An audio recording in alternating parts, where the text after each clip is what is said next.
ஹரி ஓம் Mahakali. காளிபுத்திரன் subscribe நண்பர்களுக்கு காளி தேவியின் ஆசீர்வாதமும் அருளும் பெற்று சகல சௌபாக்கியத்துடன் வாழ்க. இன்றைக்கி நம்ம என்ன பார்க்க போகிறோம் அப்படின்னா, தசமகா வித்தியில் நம்ம தொடர்ந்து பார்த்துட்டு வரோம்.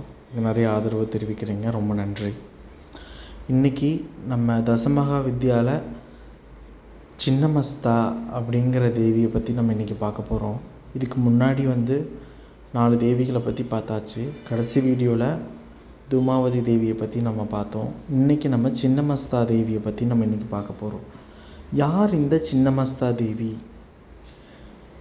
இப்போ நம்ம பார்க்க போகிற அந்த தேவியுடைய உருவங்கள் எப்படி இருக்கும், இவங்க எதை குறிக்கிறாங்க அப்படிங்கிறது டீட்டெயிலாக நம்மளால் விவரிக்க முடியாத அளவுக்கு ஒரு இதுதான் நிதர்சனமான ஒரு உண்மைன்னு சொல்ல முடியும்.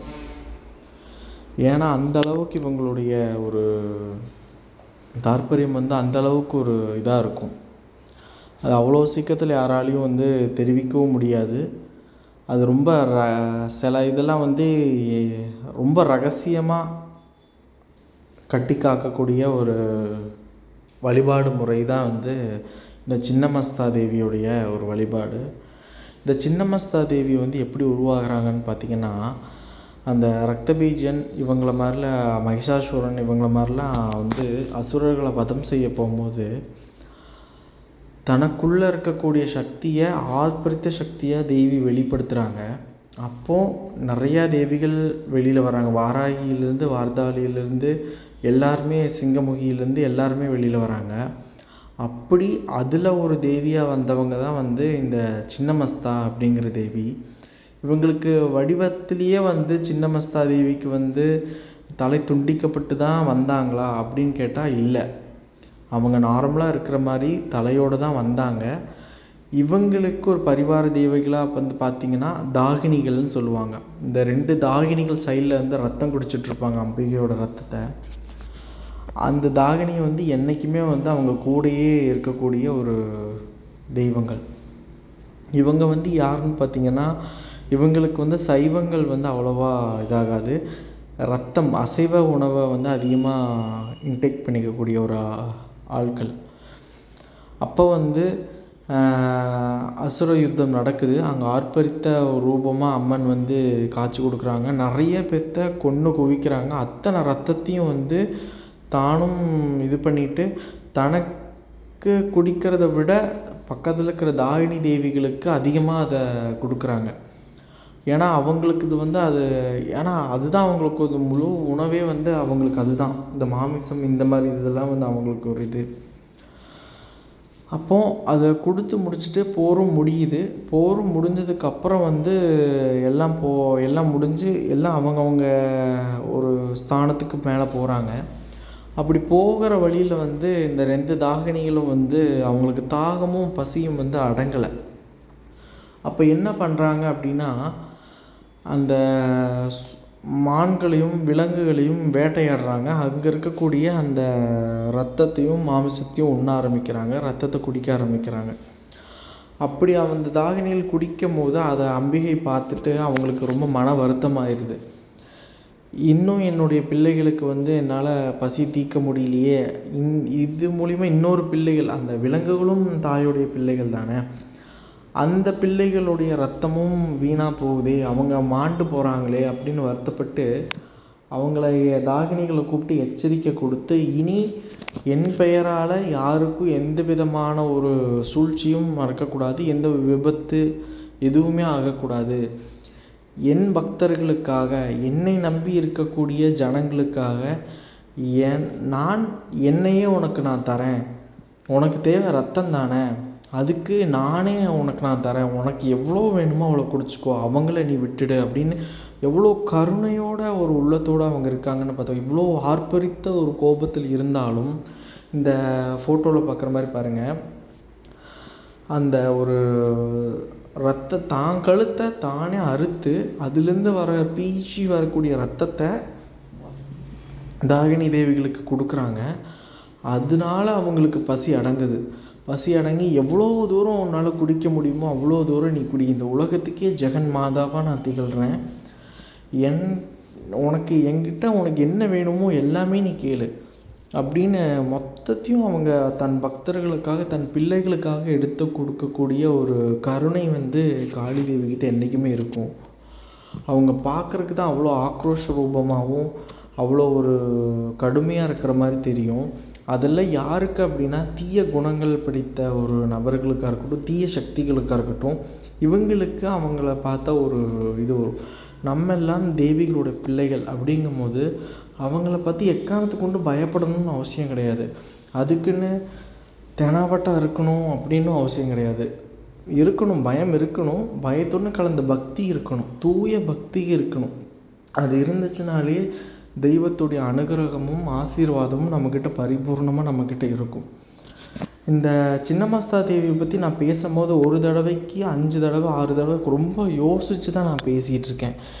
ஏன்னு கேட்டிங்கன்னா, மற்ற தேவிகளை பற்றி சொல்கிற மாதிரி இந்த சின்னமஸ்தா தேவியை பற்றி அவ்வளோ எளிதில் நம்மளால் சொல்ல முடியாது. அதுக்குன்னு ஒரு என்ன சொல்கிறது, ஒரு அனுகிரகம் இருக்கணும் அப்படின்னு சொல்லி நிறைய பேர் சொல்லுவாங்க. நம்ம இந்திய நாட்டிலே பார்த்திங்கன்னா ஒரு சில தேவிகளோட இதெல்லாம் இருக்காது. இப்போ முன்னாடி பார்த்தோம்னா தூமாவதி தேவியோடதெல்லாம் வழிபாடுகள் இருக்காது. இந்த மாதிரி ஒரு தேவிகள் எல்லாம் மறைமுகமாக அந்த காலத்தில் வைக்கப்பட்டிருந்தது. அதில் ஒன்று தான் வந்து இந்த சின்னமஸ்தா தேவியோடைய ஒரு வழிபாடுன்னு சொல்லுவாங்க. இந்த சின்னமஸ்தா தேவியோடைய ஒரு கோட்பாடுகள் இதெல்லாம் என்னன்னு கேட்டிங்கன்னா, அதாவது அநீதியை எதிர்க்கணும், அது ஒன்று. இன்னொன்று, தனக்குள்ளே இருக்கிற தீய கர்மம், அந்த தீய ஆசைகள், கொடியவைகளை வந்து முற்றிலும் முற்றிலும் தவிர்த்தெறியணும். அதாவது ஒரு சின்ன ட்ராப் கூட அதில் இருக்கக்கூடாது, தவிர்த்தெறிஞ்சிடணும். அந்த மாதிரி உங்களுக்கு சிம்பிளாக நான் சொல்ல போனோம் அப்படின்னா, எக்ஸாம்பிளுக்கு இந்த லைசால் விளம்பரம் இதெல்லாம் காட்டும்போது அதில் ஒரு தொடச்சி எடுக்கும்போது அதில் ஒரு சின்னதாக ஒரு பூச்சி மட்டும் இருக்கும். இந்த ஒரு பூச்சி தான் இருக்கும், மிச்சம் எல்லாத்தையும் தொடச்சி எடுத்தாச்சு அப்படின்னு. ஆனால் இந்த தேவிக்கிட்ட நம்ம சரணாகதி அடையணும் அப்படின்னா அந்த ஒரு துளி கூட இருக்கக்கூடாது. அதுதான் ஃபுல்லாக ப்ராப்பராக நம்மளை வந்து ரெடி பண்ணணும். நம்மளை ப்ராப்பராக ரெடி பண்ணி அந்த தேவிக்கிட்ட போய் ஐக்கியப்படுத்தணும். இந்த தேவி வந்து 5வது இடத்துல முக்கியமாக இருக்காங்க. இவங்களோட வேலையே என்னன்னு பார்த்தீங்கன்னா, அதாவது யோகஞான சாஸ்திரத்தில் வந்து அடுத்த கட்ட நிலைக்கு அவங்க அதாவது தூமாவதி தேவியால் தொடச்செடியப்பட்டு சுத்தப்படுத்தப்பட்டதுக்கப்புறமும் சில தீய கர்மங்கள் நமக்குள்ளே இருந்தாலும் அந்த தீய கர்மங்களையும் தனக்குள்ளே அகர்ச்சிட்டு தாங்கிட்ட இருக்கக்கூடிய நல்லதை அவங்களுக்கு கொடுத்து அவங்கள பரிசுத்தப்படுத்தக்கூடிய ஒரு தேவி வந்து இந்த சின்னமஸ்தா தேவி. இவங்களுடைய வழிபாடுகளே வந்து ரொம்ப ரொம்ப ரொம்ப வந்து ஒரு ஆச்சரியப்படுத்தக்கூடிய ஒரு வழிபாடுகளாக இருக்கும். சிலது கொஞ்சம் அச்சப்படுத்தக்கூடிய ஒரு வழிபாடுகளாகவும் இருக்கும். அது வந்து வடநாட்டில் வந்து அதிகமாக சில உயிர்களை பலி கொடுத்தோ இல்லை சில இது பண்ணியோ சில மந்திர மாந்திரிகங்களில் வச்சு இதெல்லாம் பண்ணுவாங்க. அதனாலேயே அதுக்கிட்ட யாரும் நெருங்க மாட்டாங்க. இன்னொன்று என்ன சொல்லுவாங்க அப்படின்னா, இந்த இந்த தாயோடைய ரூபங்கள் அந்த வடிவமைப்பு அந்த சிலை எப்படி வச்சுருப்பாங்க பார்த்திங்கன்னா, வெட்டுண்ட தலை, அதை குடிக்கிற ஒரு ரத்தம் குடிக்கிற மாதிரியும், தாகினிகள் ரத்தத்தை குடிக்கிற மாதிரி, இவங்க எது மேலே எழுதியிருப்பாங்கன்னா ஒரு தாமரை மலர், அதுக்கு மேலே ஒரு ஆண் அண்டு ஒரு பெண், இவங்க 2 பேரும் மேலே படுத்துட்ருக்க மாதிரியும், அவங்களுக்கு மேலே இவங்க நின்று அந்த இதை கொடுக்குற மாதிரியும் இருக்கும். இதோடைய சூட்சமங்கள்லாம் என்னன்னு பார்த்திங்கன்னா, தனக்குள்ளே இருக்கிற ஆசையை வந்து அவங்க அடக்கணும்னு சொல்லுவாங்க. இந்த ஆசையினால தான் அடுத்த பிறவியும் சரி அடுத்த கர்ம வினையும் வந்து நம்ம உடம்புல வருது, இந்த ஜென்மத்துக்கு வருது. இதனாலேயே மேலும் மேலும் மேலும் நம்ம அடுத்த பிறவியும் கர்ம வினைகளை நம்ம சேர்த்துக்கிட்டே போயிட்டுருக்கோம். நிறைய துன்பத்துக்கும் ஆளாகிறோம். ஆசை, அதாவது நம்ம இதில் சொல்கிற மாதிரி ஆசை அருமின் ஆசை அருமின் ஈசனோட ஆயினும் ஆசை அருமின் அப்படின்னு சொல்லுவாங்க. அந்த சிவன் மேலே கூட நீ பற்று வைக்காத அப்படின்னு ஒரு எக்ஸாம்பிள் காட்டுறது வந்து இந்த சின்னமஸ்தா தேவின்னு தான் சொல்லலாம். அதாவது உனக்கு ஆசையே வேணாம், ஆசை வந்து உனக்கு வந்து ஒரு அழிவை நோக்கி உன்னை கொண்டு போகும். அந்த ஆசையை விட்டுடு, பரிபூர்ணமாக சரணாகதி அடைஞ்சிரு அப்படின்னு சொல்லக்கூடிய ஒரு தத்துவ நிலையாக வந்து இது இருக்குது. இதில் இந்த படத்தில் பார்த்திங்கன்னா தெரியும், அந்த ஆணாகட்டும் பெண்ணாகட்டும் அவங்க வந்து நிர்வாணமாக படுத்துட்ருப்பாங்க. அதுக்கு மேலே இந்த தேவி வந்து நின்று அருள் பாலிச்சிட்டு இருக்க மாதிரி இருக்கும். அதனாலேயே சில மந்திர மாந்திரியர்கள் வந்து இந்த ஒரு வழிபாட்டை வந்து தவறான வழிபாடாக செயல்பட்டு வந்திருக்காங்க.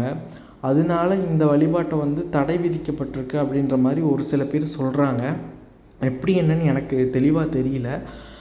ஏன்னா சின்னமஸ்தா தேவி வந்து மறைக்கப்பட்ட ஒரு வழிபாட்டு முறை அப்படின்னு ஆல்ரெடியே உங்களுக்கு நான் சொல்லியிருந்தேன்.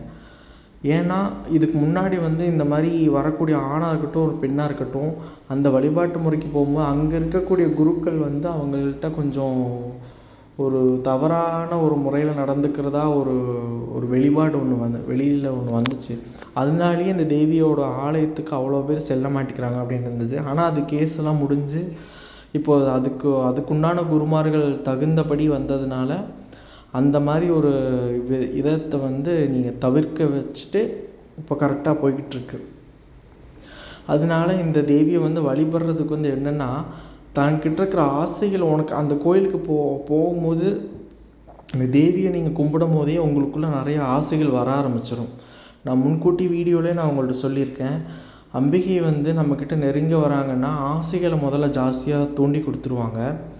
அந்த ஆசையினால் வரக்கூடிய கஷ்டத்தையும் துன்பத்தையும் நம்ம பரிபூர்ணமாக நம்ம உணர்ந்து அதுலேருந்து எப்படி வெளியில் போகிறது அப்படிங்கிறது ஒரு ஐடியாவை அவங்கக்கிட்ட நம்ம கேட்டு அறிவித்து அதை நம்ம புரிஞ்சு வெளியில் வரணும்.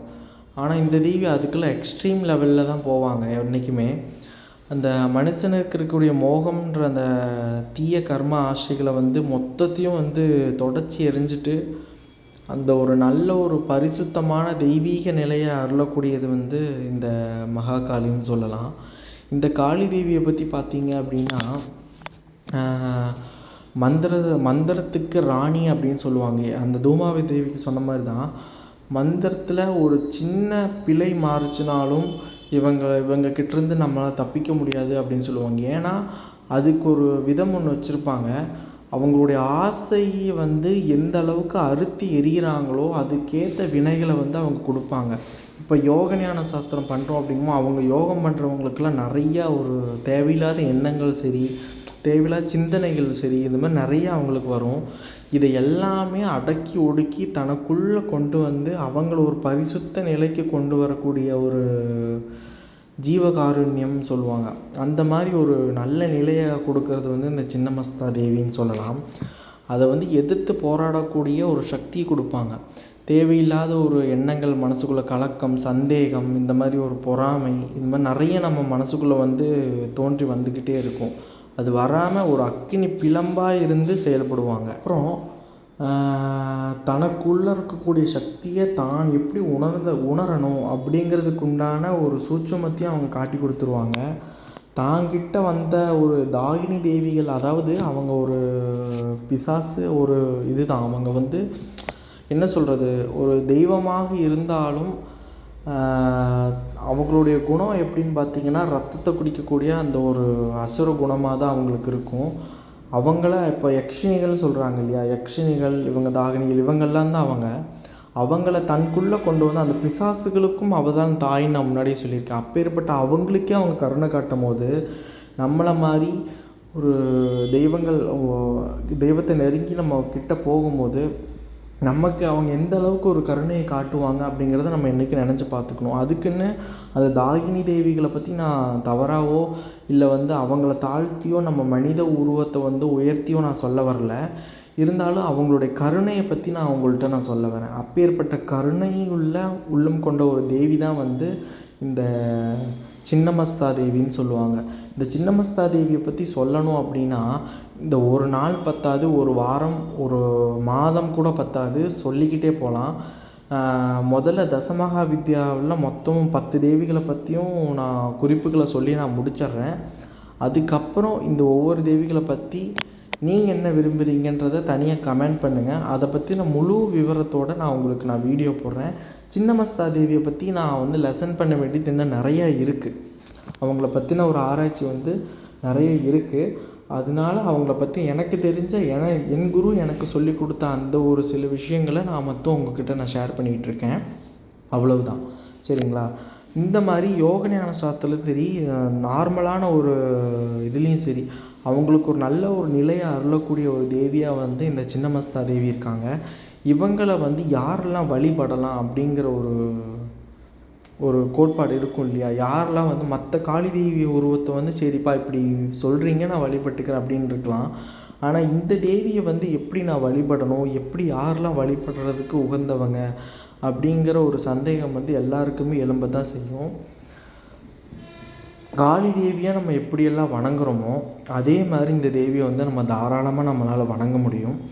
ஆனால் வந்து உள்ளத்தில் வந்து பரிசுத்தமாக இருக்கணும். ஆசைகளை அவங்க தூண்டி விடுவாங்க. ஆனால் அதுக்கு உண்டான கட்டுப்பாடை அந்த தாய்கிட்ட நம்ம கேட்டு கெஞ்சி கூத்தாடி மன்றாடி நம்ம தான் வாங்கணும். அது ஒரு டாஸ்க்காக இருக்கும் நமக்கு மெயினாக. இன்னொன்று வந்து பார்த்திங்கன்னா, வாக்குகள் வந்து கரெக்டாக இருக்கணும். வாக்கு வந்து மாறக்கூடாது. கொடுத்தது கொடுத்தபடியே அப்படியே இருக்கணும். அது மட்டும் இல்லாமல் இந்த தேவிகளை வந்து தாராளமாக பெண்கள் வந்து தாராளமாக வணங்கலாம் அப்படின்னு தான் நான் வந்து அஷ்யூரன்ஸ் நான் கொடுப்பேன். இதை நினச்சி நீங்கள் எந்த விதமான பயத்துக்கும் நீங்கள் தேவைன்னா, ஏன்னா இந்த காலத்து பெண்களுக்கு வந்து தைரியம் அப்படிங்கிறது ரொம்ப ரொம்ப ரொம்ப ரொம்ப குறைவாக தான் இருக்குது. ஆதி காலத்துலேருந்து இந்த என்ன தான் சயின்ஸ் இந்த காலத்தில் வளர்ந்துருந்தாலும் அந்த தைரியமும் தன்னம்பிக்கையும் வந்து என்றைக்குமே வந்து கொஞ்சம் குறைவாக தான் இருக்குது பெண்களுக்கு. அந்த ஒரு தைரியத்தையும் ஒரு தன்னம்பிக்கையத்தையும் தனக்கு ஒரு ஊக்க சக்தியை கொடுக்கக்கூடிய தேவியாக வந்து இந்த சின்னமஸ்தா தேவி இருக்காங்க. பிறருக்கு என்ன நல் பலன்கள் செய்யணும் அப்படின்னு சொல்லக்கூடிய ஒரு நல்ல குருவாகவும் இந்த சின்னமஸ்தா தேவி நம்ம கூடயே இருந்து நமக்கு அருள்பாலிப்பாங்க. இவங்க எப்படின்னு பார்த்திங்கன்னா, ஸ்டார்டிங்கில் கொஞ்சம் இதாக இருந்தாலும் உங்களை பிடிச்சிருச்சு அப்படின்னா ஒரு குழந்தையோட, அதாவது என்ன சொல்கிறது, குழந்தை எந்த அளவுக்கு நம்மக்கிட்ட அட்டாச்சாக இருக்குமோ அதை விட ஒரு மோசமாக இருப்பாங்க. எப்படின்னா, நீங்கள் அடித்தாலும் சரி துரத்தினா சரி குழந்தை எனக்கு கொஞ்சம் கோச்சுக்கிட்ட போய் உட்காரும். அதுக்கப்புறம் வந்து நம்மக்கிட்ட பேசும், கொஞ்சம் இது பண்ணப்போ. இந்த குழந்தைய வந்து நீங்கள் என்ன தான் திட்டினாலும் சரி அடித்து இது பண்ணாலும் சரி இந்த குழந்தை உங்களை விட்டு போகாதுன்னு நான் சொல்கிறேன். அந்த அளவுக்கு வந்து இந்த சின்னமஸ்தா தேவி வந்து நம்ம கூட பரிபூர்ணமாக நம்ம கூட இருப்பாங்க. அதுக்கு தேவை வந்து இந்த சின்னமஸ்தா தேவி பண்ணக்கூடிய டெஸ்ட்டில் நம்மெல்லாம் பாஸ் பண்ணணும், அவ்வளோதான். மற்றபடி வேறு எதுவும் கிடையாது. இதில் ஒரு சூட்சமமான ஒரு விஷயத்தை நான் சொல்கிறேன். இந்த சின்னமஸ்தா தேவியோட வடிவத்தில் பார்த்திங்கன்னா, இந்த ஆண் பெண் இரு சேர்க்கை வந்து நம்ம முன்னாடியே சொல்லிட்டோம். அந்த ஆசைகளை வந்து அடக்கணும், அதுக்கு மேலே தேவி நிற்பாங்க அப்படின்னு. அந்த 3 ரத்தங்கள் வருது பார்த்திங்களா, அது என்ன யோக சாஸ்திரத்தில் சில பேர் சொல்கிறாங்க அப்படின்னா, இடகலை பிங்கலைன்னு சொல்லுவாங்க. நம்மளோட இடகலை பிங்கலை சுழுமுனைன்னு சொல்லுவாங்க. இந்த இடகலை பிங்கலை வந்து தான் இந்த சின்னமஸ்தா தேவியுடைய ஒரு மறைமுகமான ஒரு யோக நிலை அப்படின்ற மாதிரியும் சொல்லிட்டு வராங்க. அதாவது பார்த்திங்கன்னா, இந்த இடது சைடில் வரக்கூடிய அந்த ரத்தங்கள் வந்து இடகலையாகவும் வலது சைடில் வர்றதுக்கு வந்து அந்த பிங்களையாகவும் நடுவில் தேவியோட போகிறது வந்து சுழுமுனையாகவும் இருக்குது அப்படின்ற மாதிரியும் சொல்லிகிட்ருக்காங்க. இதில் ஒரு சூட்சமும் இருக்குது, நிஜமாக உண்மைதான் அது. அதாவது தனக்கு யோக ஞானத்தை வந்து எப்படி உகட்டணும் அப்படிங்கிறதுக்கு உண்டான ஒரு நல்ல ஒரு வரைபடமாகவும் இந்த தேவி வந்து வடிவமாக இருக்காங்க. இதில் இன்னும் கொஞ்சம் டீப்பாக போய் பார்த்தோம் அப்படின்னா அது மட்டும்தான் இந்த தேவியோடைய இந்த உருவ அமைப்புகளை பற்றியும் இந்த லெசன்ஸை பற்றியும் நமக்கு நல்லா புரியும். இவங்களை வந்து யாரும் தவறாக யூஸ் பண்ணிடக்கூடாது. இந்த மந்திர சாஸ்திரங்களையும் இந்த மந்திர உச்சாடனங்களையும் வந்து யாரும் தப்பாக யூஸ் பண்ணிடக்கூடாது அப்படிங்கிறதுக்காகவே இந்த ஒரு வழிபாட்டு முறைகளை வந்து கொஞ்சம் ஒதுக்கி வச்சுட்டும் கொஞ்சம் மறைவாகவும் அந்த கால சித்தர்களும் ஞானிகர்கள் மற்ற ஜீவமார்கள் எல்லாருமே வந்து இந்த வழிபாட்டை வந்து கொஞ்சம் மறைமுகமாக வச்சுருக்காங்க. இப்போ எப்படி ரீசன்ட் காலகட்டத்தில் வந்து வாராகியோடைய வழிபாடுகளும் சரி, சித்தர்களோட வழிபாடும் சரி, அப்புறம் பாலாம்பிகையோட வழிபாடு, பிரத்திங்கரா தேவியோட வழிபாடு, இதெல்லாம் வந்து ரகசியமாக இருக்கப்பட்ட ஒரு வழிபாட்டு முறைகள் தான். இதெல்லாம் ஏன் இப்போ முன்னாடி வருது அப்படின்னா, கலியுகத்தில் வந்து அதர்மம் அதிகமாக களி தோன்ற கலிபுருஷர்கள் தோன்றுவார்கள் அப்படின்னு சொல்லுவாங்க. அந்த மாதிரி ஒரு இதுதான் வந்து இந்த மாதிரி வழிபாட்டு முறைகள். தங்கிட்ட இருக்க கர்ம வினையை போக்குறதுக்காக அந்த தேவியே மனசு வச்சு வரக்கூடிய ஒரு இதுதான் வந்து இது. வேறு அவங்க மனசு வச்சா மட்டும்தான் அந்த வழிபாட்டு முறைகள் வெளியில் தெரியும். அப்போ இவ்வளோ தெய்வீகளோட வழிபாட்டு முறைகள் வெளியில் தெரிஞ்சும் இந்த சின்னமஸ்தா தேவியோட முழுமையான வழிபாட்டு முறைகள் வந்து ஏன் இன்னும் வெளியில் தெரியலை அப்படிங்கிறது வந்து நமக்கு ஒரு சந்தேகமாக தான் இருக்கும். அப்போ இதையும் தாண்டி ஒரு நிலையில் அவங்க இருக்காங்க அப்படிங்கிறத வந்து நமக்கு அறிவுறுத்தக்கூடிய ஒரு நிலையாக தான் வந்து இந்த சின்னமஸ்தா தேவியோடைய வழிபாட்டு முறைகள் நமக்கு இருக்குது. இந்த தேவியை வந்து வழிபடும் முறை அப்படிங்கிறது வந்து டீட்டெயிலாக நமக்கு தெரியலை அப்படின்னாலும், இந்த தேவியை வந்து நம்ம எப்பவும் கும்பிட்ற மாதிரி நம்ம மாமிசம் வச்சு தான் கும்பிட்ணும் அப்படின்ட்டு இல்லை. நீங்கள் சக்கரை பொங்கல் வச்சு கூப்பிட்டாலும் அந்த தாய் வருவா. நீங்கள் மாமிசத்தை வச்சு இந்த தாயை நீங்கள் மனசார வேண்டினீங்கனாலும் தருவோம். அதுக்குன்னு மாமிசத்தை வைக்கணும்னு நான் சொல்ல வரல. சில பேர் மாமிசம் சாப்பிட்டுட்டு இந்த தெய்வத்தை எப்படி நான் கும்பிட்றது அப்படின்னு யோசிப்பாங்க. காளி தேவியை பொறுத்த வரைக்கும் சரி, எந்த ஒரு தெய்வத்தை பற்றி வரைக்கும் சரி, சிவனை பற்றி வரைக்கும் சரி, ஏன்னா கண்ணப்ப நாயனாருமே வந்து அந்த மாட்டுப்பன்றியை வச்சு தான் அவரோட உள்ள பரிசுத்தத்தை தான் அவங்க எதிர்பார்க்குறாங்களோ தவிர வேறு எதுவும் கிடையாது. அந்த மாதிரி நீங்கள் நான்வெஜ் சாப்பிட்டாலும் சரி, இந்த தெய்வத்தை மனசார நீங்கள் நினச்சிக்கோங்க. எப்பேற்பட்ட ஒரு சூழ்நிலை இருந்தாலும் அந்த விஷயத்தை தவிடுபொடி ஆக்கி உங்களுக்கு வெற்றியை உங்கள் கூடையே வந்து நின்று அருளக்கூடிய ஒரு தெய்வமாக வந்து இந்த சின்னமஸ்தா தேவி இருப்பாங்க அப்படிங்கிறதுக்கு வந்து நான் சாட்சியாக நான் சொல்கிறேன். மற்றபடி இல்லாமல் நிறைய பேர் இந்த கோர்ட்டு கேஸு வழக்கு இந்த மாதிரிலாம் இருக்கும். சில பேர் இந்த கணவன்மார்களால் தொந்தரவு, இந்த பெண்களால் ஒரு பிரச்சனைக்கு இந்த மாதிரிலாம் சொல்லுவாங்க. அந்த மாதிரி ஒரு சூழ்நிலைக்கு வந்து இந்த மாதிரி ஒரு தெய்வி வந்து பக்காவான ஒரு வழிபாடு முறைன்னு சொல்லலாம். மற்றும் இல்லாமல் ஏவல் பில்லி சூனியம் இதெல்லாம் வந்து இந்த சின்னமஸ்தா தேவியை நீங்கள் மனசார நினச்சிங்கனாலுமே உங்களுக்கு யார் வச்சுருந்தாலும் அது காணாமல் போயிடும் அப்படிங்கிறது தான் நிதர்சனமான உண்மை. ஏன்னா இந்த தாய் தான் வந்து மந்திர சாஸ்திரங்களுக்கே உச்சக்கட்ட நிலையில் இருக்கக்கூடிய தாய் தான் இந்த தாயாக நம்ம சொல்லப்படுறாங்க.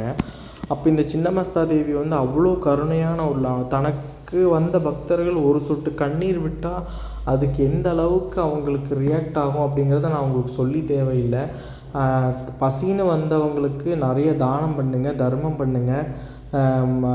பண்ணும்போது சின்னமஸ்தா தேவியை மனசார நினச்சிக்கோங்க. நினச்சிட்டு அவங்களுக்கு ஒரு செட் ஒரு காயின் ஒரு ரூபாய் நீங்கள் கொடுத்தீங்கனாலும் தாயை நீங்கள் மனசார நினச்சிக்கோங்க. உங்கள்கிட்ட இருக்கிற கர்ம வினைகளை கொஞ்சம் கொஞ்சமாக தாய் நீக்கி உங்களுக்கு நலமும் வளமும் நோய்வற்ற வாழ்வும் அவங்க கண்டிப்பாக கொடுப்பாங்க.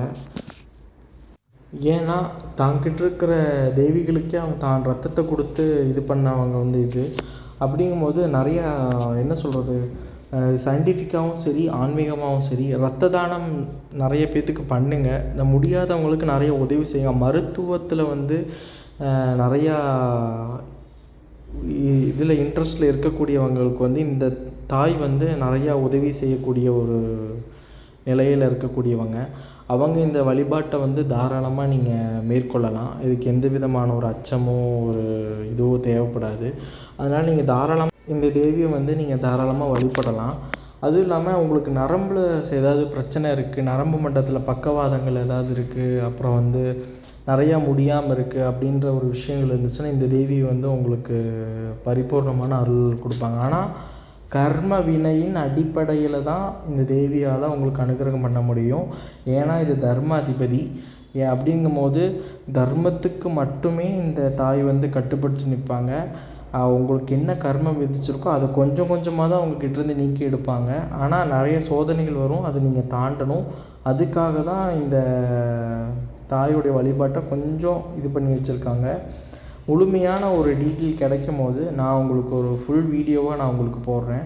மற்றபடி இந்த தாய்க்கு பிடிச்சது வந்து செவ்வரளி மாலை வந்து ரொம்ப பிடிச்ச விசேஷம். அது மட்டும் இல்லாமல் வாசனை திரவியங்கள் அதாவது வாசனை திரவியம் அதுவும் வந்து ஒரு என்ன சொல்கிறது, ஒரு ஆசையை தூண்டக்கூடியது. அதாவது வில்வத்தை நீங்கள் இந்த தாய்க்கு நீங்கள் சமர்ப்பணம் பண்ணாலும் சரி, துளசியை நீங்கள் சமர்ப்பணம் பண்ணாலும் சரி, இந்த தாய் மனசார ஏற்றுக்குவாங்க.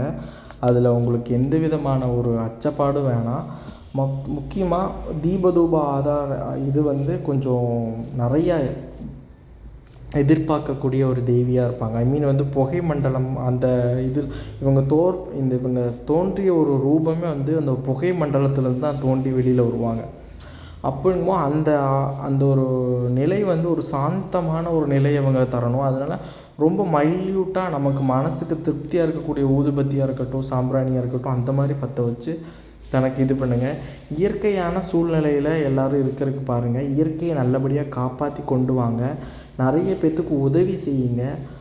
யாருக்குமே வந்து துச்சமாக நினைக்க வேணாம். எல்லாருமே நம்மளோட ஒருபடி மேலே இருக்கக்கூடியவங்க தான். அதனால் யாரையும் துச்சமாக நினைக்கவும் வேணாம், அவங்கள தவறாகவும் பேச வேணாம். எல்லாமே தாயின் கருணையோட, தாயுடைய ஆசீர்வாதத்தோடு நடக்கும் அப்படின்னு நீங்கள் தைரியமாக இருங்க. சகல சௌபாக்கியத்தோடு நல்லபடியாக நடக்கும். இன்றைக்கி நம்ம இந்த சின்னமஸ்தா தேவியை பற்றி நம்ம முழுசாக இல்லைனாலும் ஓரளவுக்கு ஒரு விரிவான நிலையை நம்ம இன்றைக்கி பார்த்தோம். இந்த வீடியோ உங்களுக்கு பிடிச்சிருந்துச்சுன்னா 4 பேத்துக்கு ஷேர் பண்ணுங்கள், லைக் பண்ணுங்கள். எது உங்களுக்கு இவங்களை பற்றி தெரிஞ்சதுனாலும் தாராளமாக நீங்கள் கமெண்ட் பண்ணுங்கள், ஒன்றும் பிரச்சனை இல்லை. உங்களுக்கு இந்த வீடியோ பிடிச்சிருந்துன்னா மட்டும் நீங்கள் சப்ஸ்கிரைப் பண்ணலாம், மேலும் நீங்கள் ஷேர் பண்ணலாம், கட்டாயம் கிடையாது. இவ்வளோ நேரம் என்னுடைய வீடியோவை நீங்கள் கேட்டதுக்கு உங்களுக்கும் உங்கள் குடும்பத்தாருக்கும் எல்லாத்துக்கும் ரொம்ப நன்றி. உங்கள் குடும்பம் அனைவரும் சகல சௌபாக்கியத்துடன் நலமுடன் வளமுடன் காளியின் அருளுடன் வாழ்க. வாழ்க வளமுடன். ஹரி ஓம் மகாகாளி. ஹரி ஓம் மகாகாளி. சர்வம் காளிமே. ஹரி ஓம் மகாகாளி. நன்றி.